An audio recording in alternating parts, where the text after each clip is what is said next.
అన్నా నేను ఒక మాట అడుగుతా.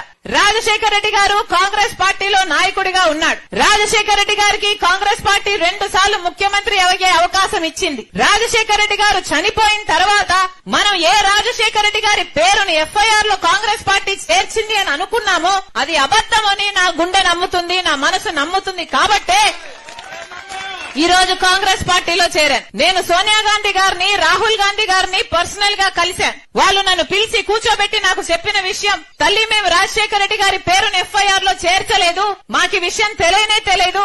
ఒకటి ఆలోచించమ్మా, నా భర్త అంటే సోనియా గాంధీ గారు చెప్పిన మాట, తన భర్త రాజీవ్ గాంధీ గారి పేరు కూడా బొఫోర్స్ కేసులో ఆయన చనిపోయిన తర్వాత ఆయన పేరును పెట్టారు ఎఫ్ఐఆర్ లో. నాకు ఆ బాధ తెలుసు, నాకు ఎంత బాధగా ఉన్నిందో నేనే చెప్పగలను. అలాంటి విషయంలో నేను రాజశేఖర రెడ్డి గారి పేరుని ఎఫ్ఐఆర్ లో చేర్చాను అంటే నువ్వు ఎలా నమ్మావమ్మా అని ఆ రోజు నాతో అన్నమాట. మాకు